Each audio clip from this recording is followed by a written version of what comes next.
Boa noite, segunda-feira, 9 de maio. O Unesp Notícias de hoje fala sobre mudanças climáticas.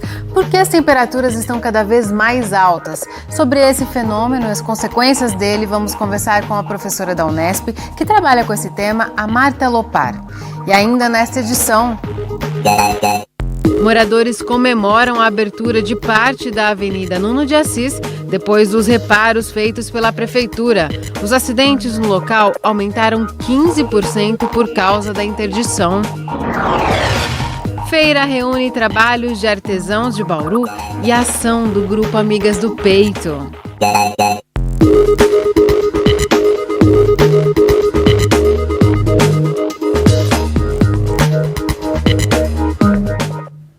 Motoristas que circulam pela Avenida Nuno de Assis e moradores da região comemoram a abertura de parte da via interditada há 6 meses. A Prefeitura fez reparos no local na sexta-feira, mas a obra segue sem terminar porque o DAI e a empresa responsável não entram em acordo em relação a pagamentos adicionais. A população já vinha cobrando uma solução do município porque os acidentes no local aumentaram em 15%. O trânsito na Avenida Nuno de Assis, no cruzamento com a Nações Unidas, está liberado desde o final de semana, após mais de 6 meses de interdição. A obra de instalação de interceptores de esgoto no Rio Bauru começou em julho de 2014 e a previsão de entrega era março do ano passado. Um ano depois, além de não estar concluída, a obra está paralisada, porque há um impasse entre a empresa responsável e o DAI. A empresa pede um aditivo, inclusive prevendo a pavimentação da rua Nuno de Assis. Segundo a Secretaria de Obras, a Estemag Engenharia pediu um aditivo de R$180 mil para recapear as quadras da Nuno de Assis entre a Avenida Nações Unidas e a alça de acesso à rodovia Marechal Rondon. Tem valores aí que deve ser pago mesmo a mais, reajuste de contrato, que já faz um bom tempo que esse contrato está em andamento. Mas sem dinheiro em caixa, o DAI não atendeu à exigência da empreiteira e o canteiro de obras na Avenida Nuno de Assis foi abandonado, gerando muitos transtornos. De acordo com a Endurbe, durante o período em que ficou parada, o número de acidentes no local subiu 15%. Só depois de ser notificada pelo Grupo de Ações para a Redução de Acidentes de Trânsito é que a Secretaria de Obras interferiu para resolver o problema mais imediato. Foi feito o recap do asfalto da quadra 12 da Nuno de Assis. A obra começou na sexta e estava prevista para ser concluída hoje, ao custo estimado de R$100 mil. Esses são custos que poderiam ser investidos em outras obras também que a Prefeitura precisa fazer. Correto, existem outras obras também que o município deveria estar investindo, mas vendo a importância desse sistema viário, uma avenida onde a periferia, todo mundo acaba utilizando, então é importante demais. Então a gente preferiu investir aqui, neste momento, esse recurso nosso, e o departamento, depois que a gente concluir essas obras, está fazendo um repasse para a Prefeitura. Quem mora ou trabalha na região comemorou a liberação. Nelson é corretor de imóveis e diz ter procurado o poder público por diversas vezes para cobrar uma solução. Ele e um grupo de empresários e moradores já estavam até se mobilizando para acionar o Ministério Público. Agora diz que vai cobrar o recap completo da via. A gente não tem nada contra a Prefeitura, muito menos contra o DAI. O problema nosso é essa empresa aí que não faz nada aí. Veio aqui, de sábado não trabalhava, domingo não trabalhava, e isso aqui é abandonado. Carlos tem uma empresa na quadra 12 da Nuno de Assis e relata os transtornos que a interdição causou nos últimos meses. Atrapalhou bastante, devido ao estacionamento, que foi difícil para a loja aqui, o fluxo de carro não anda, né? Fica mais parado aí, ó. Atrapalhou bastante, não só eu, como os demais comerciantes da região também aqui, né? O senhor presenciou muitos acidentes aqui também? Também, vários acidentes aqui. Agora ele espera uma solução definitiva para o problema. Que faça um negócio bem rápido, para que não fique aí mais um bom tempo fechada a avenida aí, ó. E com tudo isso aí, a gente espera melhoria só. A gente fala agora da previsão do tempo. O tempo em Bauru já mudou neste fim de semana por causa da chegada de áreas de instabilidade. E a chuva pode cair hoje ainda. As informações no boletim do IPMET. Hoje o tempo vai continuar nublado, há previsão de chuvas fracas, mas no período da noite.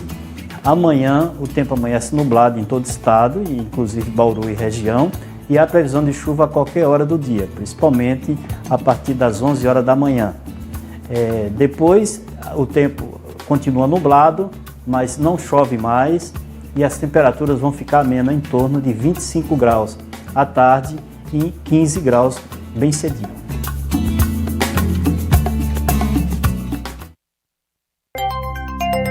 Um aglomerado de chuvas entra pelo oeste do estado e se desloca para leste. Portanto, ao longo desta noite deve chover na maior parte do estado de São Paulo e a chuva se estende ao longo desta terça-feira. Bauru segue a tendência do estado de chuva para amanhã. Agora a umidade do ar já é alta, está em 72%. Os ventos sopram a apenas 2 km por hora. Hoje os termômetros variaram entre 17 e 26 graus. Amanhã a mínima prevista é de 18 e a máxima de 27 graus. Depois do intervalo, a gente mostra uma feira de artesanato que abriu espaço para o grupo Amigas do Peito. A associação arrecadou e doou lenços para mulheres em tratamento contra o câncer de mama. Daqui a pouco, voltamos num instante só. Começaram hoje as inscrições para o Enem, o Exame Nacional do Ensino Médio. O prazo vai até o dia 20 deste mês e a taxa é de R$ 68. Alunos matriculados no último ano do ensino médio em escola pública e aqueles que se enquadram nos critérios de carência não precisam pagar nada. A inscrição só é feita pela internet no site enem.inep.gov.br. A nota do exame é usada na seleção para vagas em universidades públicas, em cursos técnicos e para obtenção de bolsas de estudo em faculdades particulares. Neste sábado, o calçadão da Batista de Carvalho, em Bauru, foi palco de uma manifestação contra o escândalo de corrupção em São Paulo, conhecido como Máfia da Merenda Escolar. Um movimento organizado em Bauru pela Comissão Nacional Liberdade e Luta recolheu assinaturas da população para pedir a abertura de uma CPI que investigue os desvios de verbas nas compras de merenda escolar na capital paulista. Com um boneco que ironizava a falta de comida nas escolas e cartazes, o ato também teve o apoio de grupos ligados ao movimento de esquerda em Bauru. A ideia, segundo o organizador, é pressionar políticos que representam a região a defenderem a comissão parlamentar de inquérito. O desenvolvimento desse processo trouxe falta de merenda em várias escolas, né? Isso mobilizou muitos estudantes pelo estado, chegou-se a ter ocupação na Alesp, na Assembleia Legislativa recentemente, no Centro Paula Souza, em algumas ETECs. E esse ato é tanto em apoio a esse movimento quanto em denúncia à máfia da merenda. No sábado, também uma feira de artesanato ocupou a antiga estação ferroviária de Bauru e ainda levou o recado do grupo Amigas do Peito. O prédio histórico tem mostrado vocação para receber eventos culturais. Dessa vez, uma feira formada por artesãos da cidade. A dona Elza soube pela imprensa e veio prestigiar. Eu venho olhar, gosto de artesanato. Toda vez que tem, eu venho. Gosto de conhecer. Lembrancinhas e mimos feitos de tecidos costurados à mão. Roupas customizadas com pérolas. E teve espaço até para uma arte que saiu das ruas e virou objeto de decoração em vasos. A gente tem procurado locais, oportunidades para expor o nosso trabalho, né? Um pouco diferente do que a gente costuma fazer normalmente na rua, entendendo que a intervenção artística ela pode acontecer em outros suportes também, né? A importância do evento, eu acredito que é uma forma diferente de difundir o nosso trabalho, né? E também tentar mostrar para as pessoas que o artesanato ele pode ser uma coisa diferente daquelas lembrancinhas, né? Os souvenirs. Essas bolsas de tecidos foram criadas pela idealizadora da feira, batizada de Mercado Estação Feito à Mão. A ideia veio da necessidade de expor trabalhos exclusivos num espaço à altura da originalidade das peças. Nesse lugar é onde começou tudo em Bauru. Então, para mim, a estação ferroviária ela é importante por isso. Ela tem esse perfil histórico e acho que o artesanato é um meio de vida. Então, por que não unir tudo ao agradável? E não só pensando em mim, mas pensando nas pessoas aqui de Bauru e região que fazem coisas diferentes, que têm uma arte diferente. Então, eu queria juntar justamente isso. Pessoas que têm bom gosto e também reunir quem a gente precisa ajudar, né? Que tem as Amigas do Peito, que é bem interessante, e fazer outros projetos com eles também para poder enriquecer. O estande das Amigas do Peito veio receber e fazer doações de lenços. Aqui em Bauru foi a Denise quem começou com a iniciativa, depois de vencer o câncer de mama 2 vezes. Criou o projeto Solidário Lenço Amigo, um acessório de moda que, para quem recebe o diagnóstico, pode significar muito mais. Quando eu pensei no projeto, o lenço, ele foi na realidade como se fosse um passaporte, um ingresso, para eu poder estar tendo entrada nos hospitais e acesso a essas mulheres. Poder passar para elas, assim, que todas podem vencer, né? Basta ter fé, vontade e procurar, assim, se cuidar, se amar a cada dia mais, o seu próprio corpo, conhecendo o seu próprio corpo. E a solidariedade se soma. A Débora é de uma outra organização não governamental e veio doar 50 lenços para o grupo Amigas do Peito em Bauru. Eu pertenço ao Instituto Quimioterapia e Beleza e a Flávia, que é a idealizadora do Instituto, ela tem um banco de lenços que ela doa através do site para todas as mulheres que fazem a solicitação. E a gente também doa grandes quantidades para instituições, né? E eu fiquei sabendo que elas participariam dessa feira hoje e eu vim trazer a nossa doação. Além de lenços, as meninas distribuíram informação como o jeito correto de fazer o autoexame da mama e dicas para uma rotina saudável. E um recado importante, o de que a doença não é sinônimo de fim. Na verdade, o câncer não é uma conduta de morte, né? Uma coisa assim, nossa, vou morrer, não tenho mais chance. Mas é uma convocação para a vida. Muitas de nós temos vida melhor agora, depois do câncer, do que antes. A gente aprende a viver. A gente aprende muita coisa com o câncer. A gente vai para um rápido intervalo e na volta vamos conversar sobre mudanças climáticas com a professora do curso de Meteorologia da Unesp, Marta Lopar. Voltamos já já. O Unesp Notícias fala agora de um assunto que a gente vem sentindo na pele, que são as mudanças climáticas. Vamos conversar com a professora do curso de Meteorologia da Unesp, que trabalha com esse tema, a Marta Lopar. Professora Marta, muito obrigada por sua presença aqui no Unesp Notícias. Eu que agradeço pela disponibilidade. Marta, já é possível afirmar que os gases do efeito estufa são os provocadores dessas mudanças climáticas que a gente vem percebendo? Sim, Larissa. Apesar de o clima ele apresentar uma variabilidade natural, e quando eu me refiro a uma variabilidade natural, eu me refiro a eventos como El Niño, Laninha, que a mídia também fala bastante, que causa chuvas, por exemplo, o evento El Niño, né, causa chuvas no sul, estiagem no nordeste. Isso seria uma variabilidade natural do clima. Apesar de o clima apresentar essa variabilidade, esse aumento da temperatura que vem se observar desde 120 anos atrás, um aumento de quase 1 grau, ele é devido sim ao aumento das concentrações dos gases de efeito estufa e de fonte antropogênica, né? No caso, por exemplo, a queima de combustíveis fósseis mesmo, né? Metano, essas emissões desses gases de efeito estufa. E nas suas pesquisas você aponta que o uso da terra também influencia nessas mudanças, né? Queria que você explicasse de que forma que isso impacta no aquecimento do planeta, por exemplo. Sim, na verdade, quando a gente fala em mudanças climáticas, a gente geralmente associa ao CO2, né? Porque é um dos principais, né, gases do efeito estufa, só que as mudanças no uso da terra, elas também influenciam nas mudanças climáticas. Por quê? Primeiro eu vou te dar um exemplo. Você tem, por exemplo, a floresta amazônica. Imagina se você pegue toda a floresta amazônica e converta aquela área por uma pastagem, por exemplo.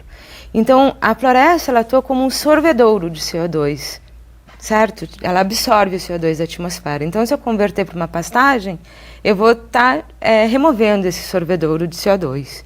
E também devido ao balanço de energia na superfície, né, da radiação solar, tem uma mudança nesse balanço. Então, se eu converter, por exemplo, uma floresta para uma cidade ou uma pastagem, que a gente vê no sul da Amazônia que acontece, eu vou ter mais energia para aquecer o ar também, né? Então, por esses dois motivos também há essa contribuição da mudança do uso da terra no tema mudanças climáticas. E quando a gente fala de mudanças, a gente citou mais aqui a questão do aumento da temperatura. Certo. É a principal ou existem outros indícios dessa mudança na dinâmica do clima? Então, na verdade, bom, o que se observa é o aumento da temperatura, né, e consequentemente com essa mudança num parâmetro meteorológico, nós também temos mudança num outro parâmetro também muito importante, como a precipitação. Então, a dinâmica da chuva. No regime pluviométrico. Sim, sim. E também um outro fato que vem sendo estudado, não por mim, porque eu não trabalho com eventos extremos, mas uma intensificação desses eventos também, devido a esse aquecimento, essas mudanças climáticas. Esses eventos extremos, eles têm grande potencial para provocarem tragédias, né? Digamos que, por exemplo, se uma cidade, ela não, como é que eu posso dizer, não é construída, mas estruturada para eventos, por exemplo, de chuva extrema ou de estiagem extrema, a população sente e, dependendo da localidade, acaba, às vezes, acabando em tragédia mesmo, em mortes, né? Principalmente as áreas mais pobres são as mais afetadas quando a gente tem eventos extremos de precipitação, né? Que a gente vê na televisão. E aqui em Bauru, inclusive Bauru sofre as consequências tanto da estiagem quanto da chuva em excesso, exemplifica muito bem esse cenário. E aqui no mês passado teve um fato curioso, o mês de abril ele registrou a menor temperatura e também a maior temperatura para um mês de abril, desde que o IPMET faz aquele acompanhamento histórico. A gente falou sobre isso aqui no Nesp Notícias. Esses extremos, dentro de um período muito curto, extremos de temperatura, também são um sinal dessas mudanças? Bom, eu fiquei feliz com o friozinho, né? Mas, então, Larissa, assim, eu sou um pouco cética, digamos, na hora de afirmar que qualquer evento extremo isso é consequência das mudanças climáticas. Eu acho que também, assim, estão acontecendo as mudanças, mas a gente também não pode atribuir tudo às mudanças climáticas devido ao aumento dos gases de efeito estufa, porque, como eu te falei, também existe a variabilidade natural do clima. Né? Esse mês de abril eu vi, realmente, ele foi um frio bastante intenso, assim, para cá, para Bauru, né? E também um calor que... Mas, assim, não te afirmo que isso é devido à mudança climática, tá? Foi mais... Eu acredito que a parte das temperaturas mais elevadas foi o sistema sinótico mesmo que atuou. Já é um sistema de previsão de tempo, assim. Mas se está linkado a mudanças climáticas ou não... Prefiro não te afirmar nada. Você trabalha com modelos climáticos regionais, são projeções de como o tempo vai ficar no futuro? Isso, na verdade um modelo climático ele é um modelo de previsão do tempo, então são equações físicas que a gente integra no tempo, só que em vez de eu integrar 2, 3 dias para fazer uma previsão de tempo, eu integro 100 anos para fazer uma previsão de clima, né? Então, regional, porque ele seria sobre uma área, sobre uma região. Então, ele é uma ferramenta bastante utilizada, né, para pesquisadores na área de clima, de mudanças climáticas, para, então, projetar o clima futuro, o que nós poderíamos estar esperando aí para o futuro. E falando em projetar o futuro, no que deve acontecer, já é possível afirmar ou dizer que em quanto tempo o planeta Terra pode chegar a condições extremas, até que tornaria complicada a vida humana aqui na Terra, ou é muito cedo para afirmar? Então, assim, em termos de nós, seres humanos, eu acredito que seja muito cedo, mas, assim, tem estudos de impacto sobre as mudanças climáticas, né, que já estão verificando certas mudanças em certas espécies, né? Então, eu acredito que, assim, é cedo para afirmar, mas que a biodiversidade, ela se modifique, né? Vá entrando numa adaptação, digamos, né? Talvez espécies entrem em extinção. Por causa da mudança no clima. Isso, porque realmente é um aumento bastante elevado, né, na temperatura e, infelizmente, o impacto vai ser grande. Tá certo, Marta. Muito obrigada por suas contribuições. Imagina, eu que agradeço pela oportunidade. O Nesp Notícias fica por aqui. A gente volta a se encontrar amanhã, às 7 da noite, ao vivo. Tchau!